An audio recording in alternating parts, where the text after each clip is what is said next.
बिस्मिल्लाहिर्रहमानिर्रहीम। तमाम स्टूडेंट्स को मेरी तरफ़ से अस्सलामु अलैकुम। आज का आप जैसा कि जानते हैं कि लास्ट लेक्चर है चैप्टर नंबर 2 का, और उसमें आपने शॉर्ट क्वेश्चंस कवर करने हैं जो आपके रिमेनिंग शॉर्ट क्वेश्चन हैं सेकंड चैप्टर की एक्सरसाइज के। तो फर्स्ट 11 शॉर्ट क्वेश्चन आप कर चुके हैं। तो 11 से ऑनवर्ड मींस 12 से लेके 2.12 से लेके 2.21 वहाँ लास्ट शॉर्ट क्वेश्चन वहाँ एंड होता है। तो वहाँ इन शॉर्ट क्वेश्चंस को आज हमने कवर करना है।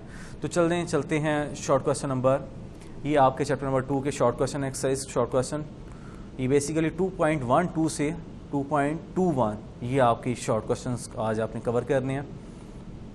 तो फर्स्ट शॉर्ट क्वेश्चन है आपका, show that the sum and difference of two perpendicular vectors of equal length are also perpendicular and so of the same length. तो इसको हम डायग्राम से शो करते हैं। इसने कहा क्या है, तो ये देखें, ये बेसिकली उसने कहा है कि टू वेक्टर्स हैं, अगर उनका हम सम करें तो जो वेक्टर आता है और उनका अगर हम डिफरेंस लें और वो दूसरा वेक्टर आ जाता है, वो दोनों वेक्टर जो हमें ऑब्टेन होते हैं वो एक दूसरे के परपेंडिकुलर हैं और सेम लेंथ हैं, कि उनकी लेंथ भी सेम होगी और उनका वो एक दूसरे के परपेंडिकुलर भी होंगे। ये देखें, जैसे ये अगर आपका ए वेक्टर है और ये आपका बी वेक्टर है, अगर हम इनका सम लें तो आपके पास एक वेक्टर नया आ जाएगा। जैसे ये आपके पास आ गया रिजल्टेंट वेक्टर, ये क्या है, ए प्लस बी का सम है। तो ये सम का एक नया वेक्टर आ गया रिजल्टेंट वेक्टर। और अगर हम इनका डिफरेंस लें इन दो वेक्टर्स का, ए और बी का, तो जैसे ये देखें, ए का आपका ए वेक्टर है, अगर बी का डिफरेंस लेना है तो आपको पता है कि जैसे आर है तो वो ए प्लस बी ऐसे आ गया। तो नया वेक्टर मैं उसको आर डैश कह देता हूँ, वो डिफरेंस से आएगा, ए माइनस बी आपने डिफरेंस लिया। ये बेसिकली ए और बी आप इसको ऐसे भी लिख सकते हैं, ए प्लस माइनस बी, इस फॉर्म में। तो सिंपल आपका बी की जो डायरेक्शन है उसको अगर आप रिवर्स कर दें और फिर ऐड कर दें, अब बी की डायरेक्शन ये है, इसको रिवर्स करें तो वो नीचे की तरफ आ जाएगी, ये माइनस बी हो जाएगा और रिजल्टेंट वेक्टर आपके पास एक ये आ जाएगा नया आर डैश, जिसे मैं कह दूंगा, और वो होगा ए माइनस बी की फॉर्म में ऐसे। तो आप ये देखें, आपने प्रूव करना है कि ये जो आपके पास वेक्टर्स आए, ये आर और आर डैश, ये दोनों सेम लेंथ भी हैं और एक दूसरे के परपेंडिकुलर भी हैं। याद रखें कि जब भी आपने टू वेक्टर्स को परपेंडिकुलर प्रूव करना हो तो आप उनका डॉट प्रोडक्ट लेते हैं। ये आप बात, और डॉट प्रोडक्ट अगर उनका ज़ीरो आ जाए कि वो दो वेक्टर से एक दूसरे के परपेंडिकुलर होते हैं। तो ये बात आप सेकेंड ईयर में चैप्टर नंबर 7 वहाँ भी पढ़ेंगे कि वेक्टर्स को आपने परपेंडिकुलर प्रूव करना है, टू वेक्टर्स दिए होंगे और उनको आपने परपेंडिकुलर प्रूव करना है, तो आप सिंपली उनका डॉट प्रोडक्ट लेंगे और अगर आंसर ज़ीरो आ जाए इट मीन्स वो परपेंडिकुलर है। तो इधर देखें, अब दूसरी कंडीशन उसने ये भी कहा है कि वो सेम लेंथ भी है। तो सेम लेंथ कैसे प्रूव कर सकते हैं, आप जो वेक्टर आपके पास आया उसकी मैग्नीट्यूड फाइंड आउट कर लें। तो मैं इसकी मैग्नीट्यूड लेने लगूँ वेक्टर ए की, तो ये A magnitude A square plus B square, तो ये आ गए आपके पास। अगर जो दूसरा वेक्टर है मैं उसकी भी मैग्नीट्यूड लेता हूँ आर डैश की, तो ये देखें, फर्स्ट वेक्टर की मैग्नीट्यूड ए स्क्वायर, दूसरे वेक्टर की मैग्नीट्यूड है माइनस बी, तो माइनस बी स्क्वायर। तो ये भी क्या आ जाएगा आंसर, ए स्क्वायर प्लस बी स्क्वायर। तो ये देखें मैग्नीट्यूड तो दोनों की सेम आ गई। It means R equal to, R magnitude is equal to R dash magnitude. It means जो आपकी फर्स्ट कंडीशन थी कि सेम लेंथ होंगी वो प्रूव हो गई। और दूसरी कंडीशन उसने क्या कही थी, उसने कहा था कि जो दो वेक्टर्स हैं अगर उनका डॉट प्रोडक्ट लिया जाए तो वो ज़ीरो आएगा। आप वैसे भी प्रूव कर सकते हैं, आप इस डायग्राम से भी देख सकते हैं। अगर मैं इसको नाम दे दूँ 0 L M N का, तो एंगल देखें जो आपका N O L के दरमियान बनता है, angle between L O N, तो वो भी आपका 45 डिग्री है। और अगर आपका एंगल देखा जाए plus angle L O M के दरमियान, तो वो भी आपका 45 है। और इन दोनों के एंगल्स का सम अगर किया जाए तो वो आपका एंगल आ जाएगा किसके दरमियान, angle between M O N, ये means 45 degree plus 45 degree equal to 90 degree हो जाएगा। तो ये ऐसे भी आप प्रूव कर सकते हैं। इन दो एंगल्स का सम, या आप सिंपल आर वेक्टर और आर डैश वेक्टर इनका डॉट प्रोडक्ट लेंगे तो वो भी आपको प्रूव कर देगा, और डॉट प्रोडक्ट अगर 0 आ गया तो वो आपका उनके दरमियान एंगल क्या होगा 90, और वो म्यूचुअली परपेंडिकुलर होंगे। तो आपका है a प्लस बी और दूसरा है a माइनस बी।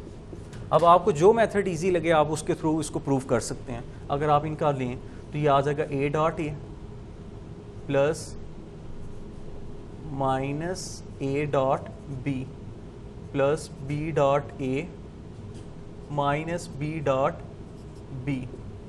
तो ये देखें a स्क्वायर आ गया, ये आपने पढ़ा हुआ है a dot B is equal to b dot A होता है, तो इसकी जगह आप a डॉट बी भी लिख सकते हैं। तो एक प्लस में हो जाएगा, एक माइनस में हो जाएगा, ये दोनों एक दूसरे के साथ कट हो जाएंगे।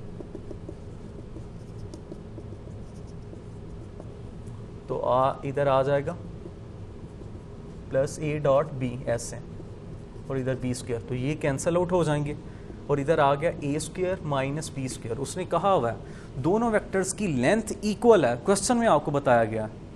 तो इधर आ जाएगा a इक्वल टू बी, और अगर a इक्वल टू बी है तो आप b की जगह भी a पुट कर सकते हैं, और आंसर क्या आ जाएगा 0, और प्रूव हो जाएगा a dot B means r dash का आंसर आ गया 0, इट मीन्स वो म्यूचुअली परपेंडिकुलर है, तो ये प्रूव हो जाएगी इधर से।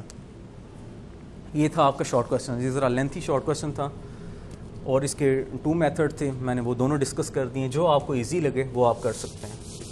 आगे सेकंड शॉर्ट क्वेश्चन के ऊपर चलते हैं।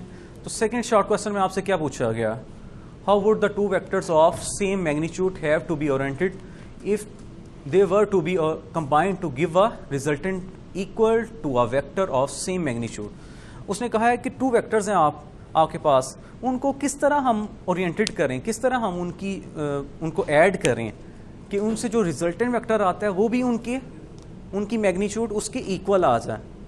तो बेसिकली आपका इसमें आप उन 2 वेक्टर्स को इक्विलेटरल ट्राइंगल के अकॉर्डिंगली ऐड करेंगे। तो ये देखिए वो क्या है कि ये अगर आपका a वेक्टर है, ये आपका अगर b वेक्टर है, तो जो थर्ड वेक्टर आपका रिजल्टेंट वेक्टर आएगा यहां से यहां, वो देखें उसमें ये देखें a वेक्टर की जो लेंथ है वही b की है, वही r की है, तो तीनों की मैग्नीट्यूड सेम होगी। और ये कैसे होगी, जब आपका एंगल a वेक्टर के दरमियान और b वेक्टर के दरमियान the angle between a and b वो आपका क्या हो 120 डिग्री हो। इसे कहते हैं ऐसे ट्राइंगल को इक्विलेटरल ट्राइंगल, जिसकी तमाम साइड्स इक्वल होती हैं। तो आप ये देखें तब होंगी जब इन सब का एंगल आपका 60 का होगा इन बिटवीन उनके इंटरनल एंगल, और आपको पता है ट्राइंगल के इंटरनल एंगल्स का सम जो है वो 180 के इक्वल होता है। तो ये देखें आपका ऐसे आ जाएगा, और 2 वेक्टर्स के आउटर एंगल का जो a और b के दरमियान बन रहा है वो एंगल होगा 120। तो जब आप इस एंगल से ओरिएंटेड करेंगे तो तीनों की लेंथ वेक्टर a की मैग्नीट्यूड, b की मैग्नीट्यूड और r की मैग्नीट्यूड ये तीनों क्या हो जाएंगी, इक्वल हो जाएंगी। और ये एंगल और ये मैग्नीट्यूड ये आपने डिस्कस करनी है, और यही आपका शॉर्ट क्वेश्चन हो जाएगा। आगे नेक्स्ट क्वेश्चन में आपसे पूछा गया 2 वेक्टर्स टू बी कंबाइंड है द मैग्नीट्यूड, एक की मैग्नीट्यूड है 60 और एक की 35। Pick the correct answer from those given below and tell why it is only one of the 3 that is correct. ये बेसिकली आपको 3 आंसर्स दिए गए हैं। उसने कहा 2 फोर्सेज हैं, फोर्स 1 आपको 60 न्यूटन दी है, सेकेंड आपको 35 न्यूटन दी है। उसने कहा इन तीनों में से करेक्ट ऑप्शन ढूंढें कौन सा। तो अगर आप देखें कि आपको 2 फोर्सेस जो दी गई हैं अगर वो पैरेलली एक दूसरे के साथ कंबाइंड हों, तो फोर्स 1 और फोर्स 2 अगर उनका कम्बिनेशन लिया जाए, इन केस पैरेलल हों, तो फोर्सेस वो ऐड हो जाएंगी, और ऐड अप होकर आपको कंबाइंड फोर्स क्या मिल रही है 95 न्यूटन मिलेगी। मैक्सिमम जो मिलेगी वो 95 न्यूटन मिलेगी। और अगर वो एंटी पैरेलली एक दूसरे के साथ इंटरेक्ट करें 60 न्यूटन और 35 न्यूटन, तो वो एक दूसरे को माइनस कर देंगी, और वो आ जाएगा उनका माइनस लिया जाए तो वो आता है 25 न्यूटन। तो इधर से आपको एक बात पता चलेगी कि आपकी ज़्यादा से ज़्यादा फोर्स वो 95 न्यूटन हो सकती है, और कम से कम जो फोर्स हो सकती है वो आपकी इस केस में 25 न्यूटन हो सकती है। मींस आपकी फोर्स 95 से अबव नहीं हो सकती और 25 से बिलो नहीं हो सकती। तो अगर इनके इन बिटवीन होगा तो वो आपका राइट ऑप्शन कंसीडर किया जा सकता है, इनके इन बिटवीन। तो देखिए 100 न्यूटन जो है वो मोर देन 95 न्यूटन है, तो वो भी ऑप्शन आपका नहीं माना जाएगा। 20 न्यूटन ये भी आपका इस रेंज से बाहर है, तो ये भी माना नहीं जाएगा। तो 70 न्यूटन ये इसके इन बिटवीन लाई कर रहा है 25 न्यूटन से 95, तो आपका जो बी ऑप्शन हो जाएगा वो उसको हम राइट ऑप्शन कंसीडर कर सकते हैं। तो ये देखिए उसने बताया हुआ था correct answer is 70 Newton. The result of two vectors have maximum magnitude. Maximum magnitude कब होगी? जब उनकी सेम डायरेक्शन हो। और सेम डायरेक्शन कब होगी? जब दोनों वेक्टर पैरेलल हों, तो आप उनकी मैग्नीट्यूड्स को ऐड कर देंगे। लेकिन ये देखें आगे, the result of two vectors has minimum magnitude. उनकी मिनिमम मैग्नीट्यूड हो सकती है कब? जब उनकी अपोजिट डायरेक्शन हो, और वो अपोजिट डायरेक्शन कब होगी? जब वो एंटी पैरेलल हो, और एंटी पैरेलल के केस में 25 आती हैं। और अगर आप hence the sum cannot be less than 25 and not more than 95, therefore the only option value of the correct answer is 70 newton. तो आपका जो करेक्ट ऑप्शन होगा वो 70 न्यूटन होगा। आगे चलते हैं। Suppose the sides of the close polygon represent the vector arranged head to tail, what is the sum of these vectors. अब पॉलीगॉन बनना है, उसने कहा सम ऑफ दीज वेक्टर क्या होगा, कैसे हम उनको ऐड करेंगे कि उनका जो रिजल्टेंट आए और वो क्या आएगा। तो पॉलीगॉन को हम किस तरह अरेंज करेंगे, what is the sum of these vectors, उनके वेक्टर्स का सम फिर क्या हो जाएगा। अगर आप पॉलीगॉन है तो पॉलीगॉन में 5 साइड्स होंगी आपकी, याद रखें। तो आपका अब फॉर एग्जांपल ये देखें, ये एक वेक्टर है, ये आपका सेकंड वेक्टर है, ये आपका थर्ड वेक्टर है, ये आपका फोर्थ वेक्टर है, और ये आपका फिफ्थ वेक्टर है। A B C D and E, ये आपके पास 5 वेक्टर्स हैं। आपने उनको हेड टू टेल रूल के through, head to tail rule कहता है joint the tail of the second vector on the head of the first vector and so on. और इसी प्रोसेस को अगर आप कंटिन्यू करें तो लास्ट वेक्टर का जो हेड होगा वो फर्स्ट वेक्टर की टेल के साथ कंसाइड कर रहा होगा। ये देखिए लास्ट वेक्टर की जो आपका हेड है वो फर्स्ट वेक्टर की टेल के साथ कंसाइड कर रहा होगा, तो आपका रिजल्टेंट वेक्टर उस केस में क्या आ जाएगा? 0 आ जाएगा। और आप लिख सकते हैं फिर a plus B plus C plus D plus E, वो किसके इक्वल आ जाएगा? नल वेक्टर के इक्वल आ जाएगा।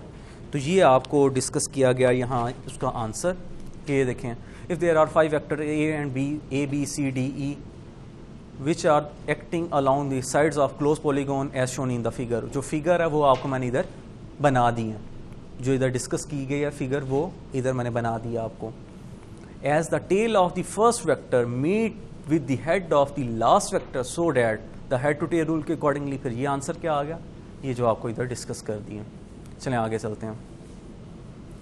आगे ये भी डायग्राम से समझने वाला क्वेश्चन है। उसने कहा identify the correct answer, 2 ships x and y are travelling in different direction at equal speed. Speed दोनों की इक्वल है, डिफरेंट डायरेक्शंस में जा रहे हैं।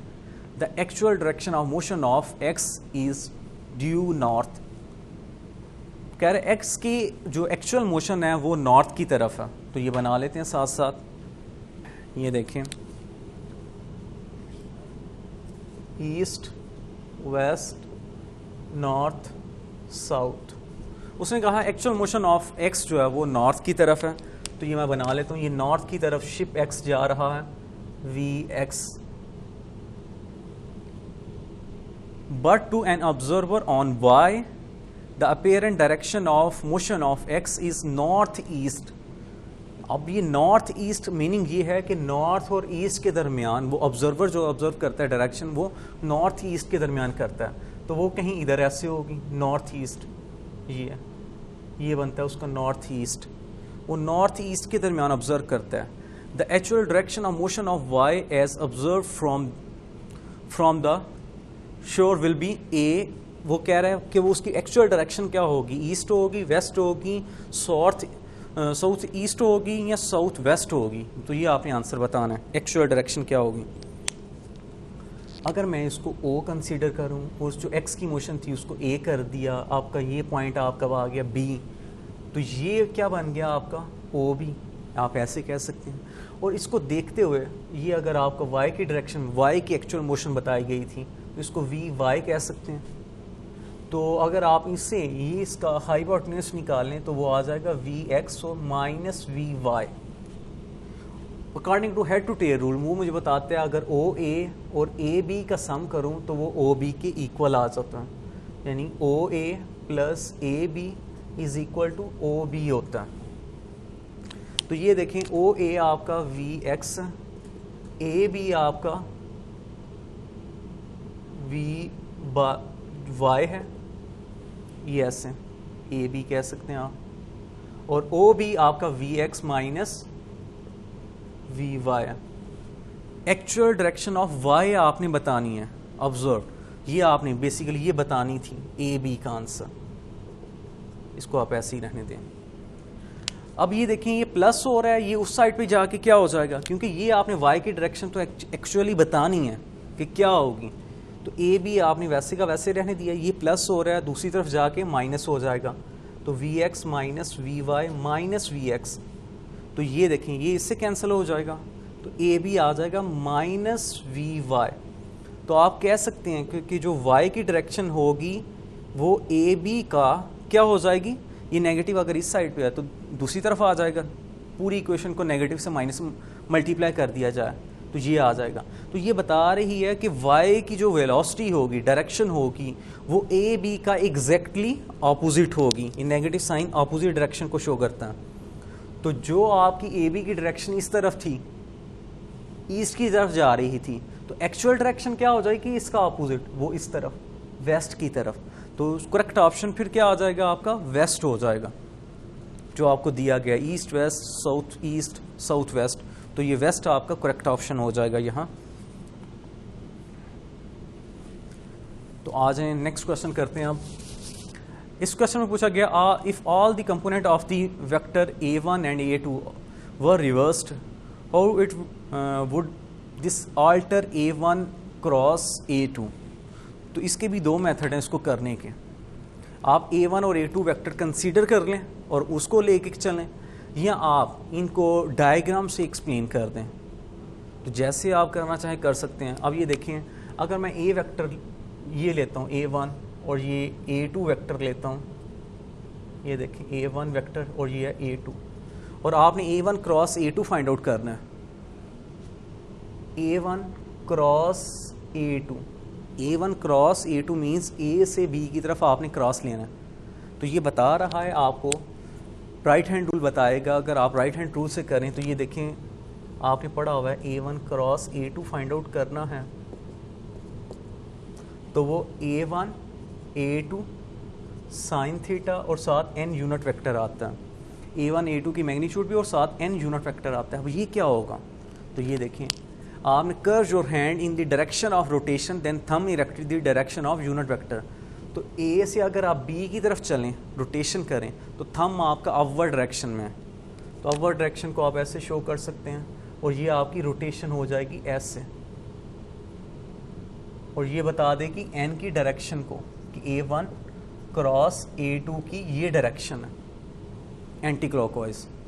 अगर आप उसने कहा है कि अगर आप a1 और a2 के हर कंपोनेंट को रिवर्स करते हैं तब क्या होता है, तो तब क्या इफेक्ट आता है, तो रिवर्स करने का मीनिंग क्या है, a1 को आप माइनस a1 कर दें और a2 को भी माइनस a2 कर दें, फिर क्या फ़र्क पड़ेगा।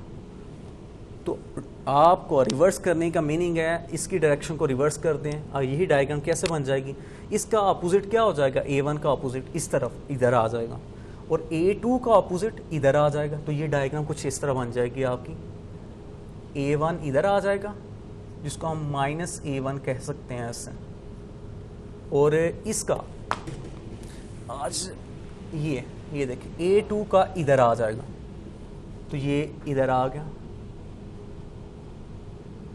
माइनस a2, और आपने a1 cross a2 find out करना है, तो ये देखें a1 से a2 की तरफ क्रॉस आना है ऐसे, अब रोटेशन। तो फिर राइट हैंड रूल कहता है curve your fingers in the direction of rotation, तो ये आ जाएगी ऐसे, ये देखिए माइनस a1 से आप माइनस a2 की तरफ आ रहे हैं, तो थंब फिर आपका अपवर्ड डायरेक्शन में, पहले भी अपवर्ड डायरेक्शन में था, इस केस में देखें ऐसे, थंब अपवर्ड, और इस केस में भी देखें ऊपर से आपने नीचे आना, तो थंब आपका अगेन अपवर्ड डायरेक्शन में।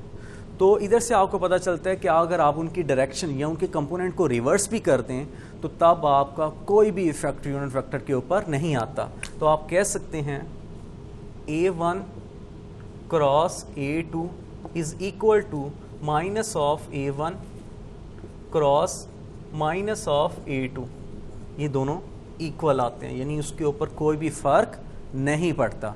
या आप ऐसे भी कर सकते हैं, या A1 और A2 के कंपोनेंट्स लेके उसको सॉल्व करें मैट्रिक्स फॉर्म में, तो उस मेथड से भी कर सकते हैं। तो वो सेकंड मेथड है आपका, जो भी मेथड आपको इजी लगे वो उसके थ्रू आप कर सकते हैं। अब चलते हैं नेक्स्ट क्वेश्चन के ऊपर। नेक्स्ट क्वेश्चन में आपको कहा गया, ये इसी का आंसर डिस्कस किया गया यहाँ। अब name the 3 different condition that could make A1 cross A2, वो आपका नल वेक्टर बना दें। उसने कहा है कंडीशन डिस्कस करें। तो ये देखें, जैसा कि आपको ये क्वेश्चन दिया गया, इसमें देखें अगर आप, तो A1 क्रॉस A2 को मैं ये लिख सकता हूँ A1 A2 sine theta n unit vector. तो अब A1 क्रॉस A2 का आंसर अगर नल वेक्टर आ रहा है तो उसने कहा है कंडीशन दे दें, ये किस कंडीशंस में ये आंसर आ सकता है। तो ये देखें, कंडीशन 1 हो सकती है कि आपका A1 और A2 दोनों वेक्टर्स नल वेक्टर हों, एक वेक्टर या दोनों वेक्टर नल वेक्टर हो जाएं, तब आपका आंसर क्या हो जाएगा, नल वेक्टर आएगा। अब सेकंड कंडीशन क्या है कि आपका जो थीटा जो है, इधर सेकंड कंडीशन बता रहा हूँ, 0 डिग्री हो जाए। और 0 डिग्री कब बनता है, जब A1 और A2 पैरेलल आ जाएं। जब पैरेलल होगा तो साइन 0 क्या हो जाएगा आपका, 0, और ये सारा आंसर क्या कर देगा, नल वेक्टर कर देगा। और अगर आपका थीटा हो जाए 180 degree means anti parallel, anti parallel हो जाए, तो साइन 180 क्या होता है, वो भी 0 होता है। तो आपका कंप्लीट आंसर क्या हो जाएगा, वो आपका नल वेक्टर हो जाएगा। तो ये तीनों कंडीशंस आपने लिख देनी है, A1 और A2 दोनों नल वेक्टर हो जाएंगे, या आपका थीटा जो है वो 0 डिग्री हो जाएगा। थर्ड कंडीशन है आपका थीटा जो है वो 180 हो जाएगा एंटी पैरेलल के केस में। तो ये केसेस हैं।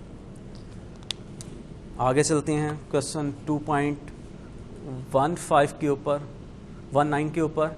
Identify true and false statement that explain the with reasons, means आपने रीज़न भी देनी है साथ कि जो स्टेटमेंट दी गई है वो सही है या गलत है, उसकी रीज़न क्या है।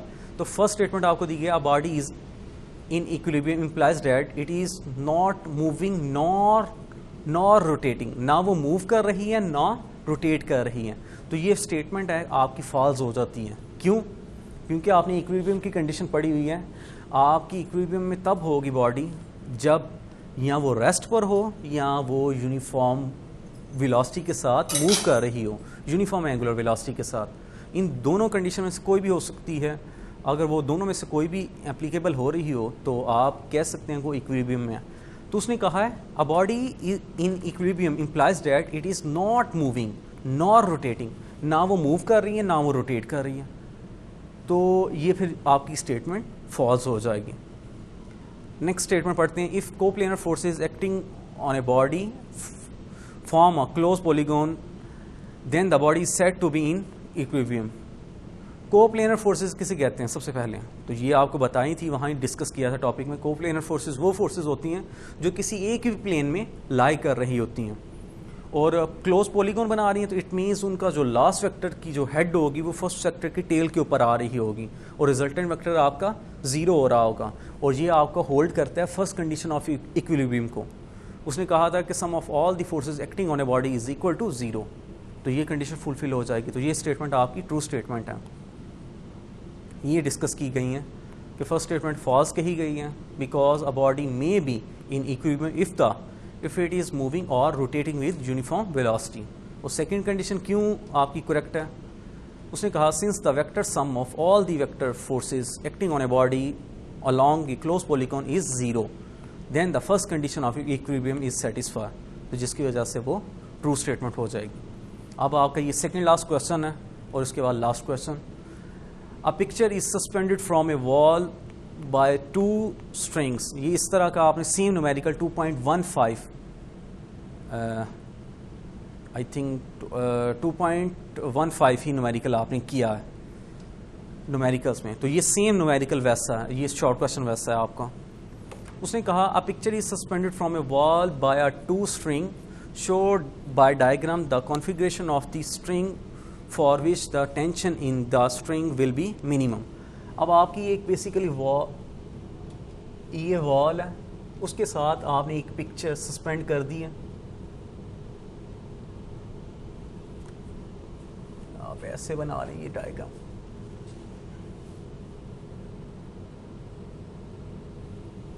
उसने कहा है टेंशन मिनिमम कब होगी, किस केस में मिनिमम होगी टेंशन। तो ये एक आपकी टेंशन होती है कि ये और वेट की फोर्स डाउनवर्ड, तो आपका ये अगर आप वही इक्वेशन देखें तो वहाँ से आता है T sine theta plus T sine theta और वेट की फोर्स डाउनवर्ड है इसीलिए इसको नेगेटिव लेंगे, इज इक्वल टू 0। अब ये देखें आपका हो जाएगा 2t sine theta is equal to w और t is equal to w over 2 sine theta. अब इस केस में आपका टेंशन मिनिमम होगी जब थीटा आपका 90 डिग्री आ जाए। जब थीटा आपका 90 डिग्री होगा तो ये इक्वेशन बन जाएगी,